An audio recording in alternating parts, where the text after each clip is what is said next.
What happened near the Strait of Hormuz was not a skirmish. It was not a limited engagement or a calculated show of force. It was a total, crushing, and irreversible military victory, the kind that gets studied in war colleges and remembered by the nations that witness it. Operation Iron Tide erased one of Iran's most heavily fortified defensive positions from the battlefield in a single morning, using only a fraction of available American combat power. What Iran had spent months constructing was gone before noon. 2. Understand the scale of what was destroyed, you have to understand what stood there before the assault began. Stretching nearly 3 kilometers along a commanding ridgeline just inland from the Strait of Hormuz, Iranian forces had constructed one of the most elaborate field fortifications seen in the region in decades. This was not a hastily dug fighting position. This was a deliberate, engineered defensive network. Deep interconnected trenches reinforced with poured concrete, underground command bunkers cut directly into the earth, sandbag reinforced firing, walls and heavy weapon emplacements positioned at calculated intervals to create overlapping fields of fire. From that ridgeline, Iranian military units had been doing something the world could not ignore. They were targeting ships. Rockets launched from concealed positions inside the trench network were striking vessels attempting to transit the Strait of Hormuz, one of the most critical maritime corridors on the planet, responsible for moving nearly a fifth of the world's oil supply on any given day. Artillery spotters embedded in elevated observation posts were directing fire with increasing accuracy. Commercial shipping was being disrupted, threatened, and attacked. The order that came down from US command was direct and left no room for interpretation. Locate the trench network. Assault it with maximum combined arms force. Destroy every position, clear every bunker, and eliminate every threat along that entire 3-kilometer line before the sun reached its peak. The US Army's Apache attack helicopters and infantry units were given the mission. What followed would send shockwaves through Iranian high command that no amount of propaganda could contain. At forward operating base, Yond Eagle, located 45 kilometers from the target ridgeline, the lights inside the reinforced command tent had been burning since well before midnight. By 0430 hours, every company commander and Apache squadron leader was standing in front of a large digital terrain table, eyes fixed on the glowing tactical map that displayed the Iranian defensive network in precise detail. Every trench segment, every elevated machine gun nest, every underground bunker entrance, every ammunition storage point, and every supply trail feeding back toward the Iranian interior was marked and labeled. Lieutenant Colonel Marcus Kane stood at the head of the table with the calm, measured authority of a man who had studied this ground until he knew it better than the enemy that built it. He spoke without hesitation. The Apaches would lead every phase of the assault, using rockets and chain guns to suppress and destroy the heaviest positions before infantry ever reached the wire. Infantry companies would advance in coordinated sections, clearing each trench, segment methodically before the next team moved forward. No position would be bypassed, no bunker would be left unchecked. The entire line had to fall completely and permanently. When the briefing ended, preparation moved with disciplined and focused urgency. In the vehicle marshalling area, infantry soldiers conducted final weapons checks with practiced precision. M4 carbines were loaded with fresh magazines. M320 grenade launchers were attached and verified. Breaching charges, fragmentation grenades, and smoke rounds were distributed and secured. Squad automatic weapon teams inspected their M249 light, machine guns, and carefully loaded long belts of linked ammunition. Anti-tank specialists mounted Tau missile systems on up-armored Humvees. Platoon medics restocked trauma kits, checking tourniquets and chest seals with quiet thoroughness. On the flight line, the picture was equally intense.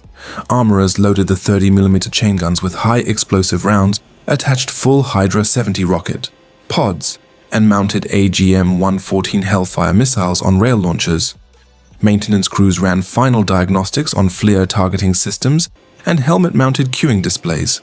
Pilots powered up glass cockpits and completed pre-flight checklists with methodical focus. Every Apache stood armed, fueled, and ready. The entire force, air and ground, was coiled and waiting for the word. At 0530 hours, the order came. 4 AH-64 Apache attack helicopters lifted off the flight line in tight formation, rotors cutting through the cold pre-dawn air as they immediately dropped low, hugging the terrain in nap-of-the-earth flight to deny Iranian radar and observation posts any early warning of what was coming. They moved fast and they moved quiet, following the contours of the land with precision, closing the distance to the ridgeline before the enemy had any meaningful chance to prepare a response. When the Apaches crested into firing range, they did not hesitate. Rocket pods ignited in rapid salvos, sending Hydra 70 rockets streaking toward the elevated machine gun nests that crowned the Iranian trench line. The impacts were immediate and devastating. Direct hits that sent towers of fire, pulverized concrete, and scorched earth erupting into the pale morning sky. Before the smoke from the first volley had begun to clear, the 30mm chain guns opened up with a deep rhythmic thunder that raked across the trench edges with surgical aggression, forcing Iranian defenders to press themselves against bunker walls or absorb the consequences. On the ground, the infantry companies were already moving. Up-armored Humvees pushed forward with 50 caliber machine guns, hammering suppressive fire across the forward defensive positions. Behind them, soldiers dismounted in disciplined fire teams, spreading into tactical formations and advancing toward the outer trench line under the protective umbrella of the circling Apaches overhead. Every step forward was covered. Every potential threat was being engaged from the air before it could fully develop on the ground. The first trench was reached under heavy resistance. Fragmentation grenades arced into firing positions ahead of the entry points. Soldiers dropped into the trenches immediately behind the blasts, rifles up, moving fast through the smoke and dust. Close quarters combat erupted without pause. Tight, brutal, and methodical, the air and ground partnership had functioned with lethal precision from the very first moment of contact, and the Iranian defensive line was already beginning to fracture. The fight inside the trench network was nothing like open battlefield combat. It was intimate, suffocating, and unrelenting. Each segment of the zigzag line presented its own isolated kill zone, its own angles of fire, its own hidden dangers. Infantry soldiers moved through the narrow corridors with rifles pressed forward, clearing every bend, every alcove, and every reinforced firing position before signaling the next team to advance. The pace was deliberate because the cost of rushing was measured in lives. Not every position fell easily. Deep inside the northern sector of the network, a heavily reinforced concrete bunker complex stopped an entire infantry platoon cold. Small arms fire and grenades had done nothing against walls built to absorb punishment. The ground commander keyed his radio and called for Apache support without hesitation. Within seconds, an Apache pilot overhead had the structure locked in. His targeting system, laser designator painting the exact point of impact. A single AGM-114 Hellfire missile left the rail. The bunker ceased to exist in a thunderous eruption of fire and fractured concrete that shook the ground for 200 meters in every direction. Minutes later, Apache chain guns pivoted hard to the eastern flank where a group of Iranian soldiers had broken from cover and were attempting a flanking maneuver against an exposed infantry section. The guns caught them in the open before the maneuver could fully develop, pinning them completely and giving the infantry the time needed to reposition and neutralize the threat on their own terms. It was the air-ground coordination functioning exactly as designed, each element compensating instantly for the other's vulnerabilities.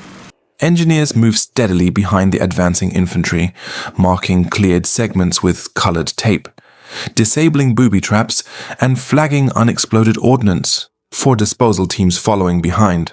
Captured Iranian weapons, documents, and communications equipment were collected and consolidated at a central holding point for immediate intelligence exploitation. By 0800 hours, more than half the 3-kilometer network was under American control.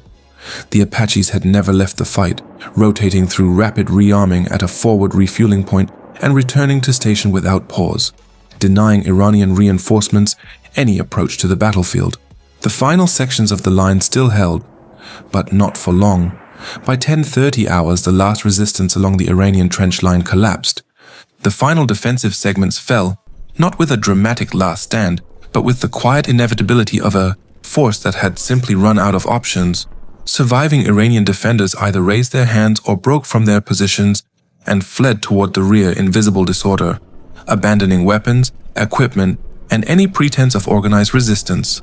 The 3-kilometer fortified network that had taken months to construct and had been considered impregnable by those who built it was now entirely silent, entirely broken, and entirely under American control. Lieutenant Colonel Marcus Kane walked through the cleared trenches alone, moving slowly through the shattered bunkers and destroyed firing positions, observing the full result of what his soldiers and pilots had accomplished in a single morning of hard and dangerous work. He reached the highest point of the ridgeline and stopped. Before him, stretching out beyond the arid plains and the smoldering remains of Iran's last coastal defensive barrier, the waters of the Strait of Hormuz glittered in the late morning sun. He keyed his radio with the quiet steadiness of a commander who had asked everything of his people and watched them deliver beyond every expectation, all trenches secured, enemy positions completely neutralized. The coastal approach is open. The strategic consequences of what had been accomplished that morning moved faster than any official announcement. Iranian High Command, which had invested enormous resources and confidence in that ridgeline, now faced the reality that their final defensive barrier, protecting approaches to the strait, had been dismantled in under 5 hours. Rocket and artillery attacks against commercial shipping dropped dramatically as surviving Iranian units withdrew in confusion and disorder, unable to reconstitute any coherent defensive posture along the coastal corridor. On the captured ridgeline, American soldiers established strong defensive perimeters, set up observation posts with commanding fields of fire, and prepared positions for follow-on forces. Medical teams moved through the consolidated area, treating the wounded, while Apaches maintained vigilant orbits overhead, ensuring nothing moved toward the strait without being seen and engaged. As the afternoon heat settled over the plains, the first signs of renewed maritime traffic appeared on the horizon. Escorted oil tankers, cautious but steady, began their transit through waters that had been closed to safe passage for weeks. Their movement was made possible by soldiers whose uniforms were caked in dust and sweat, and by pilots who had never left the sky above them from the moment the assault began. The Strait of Hormuz was open.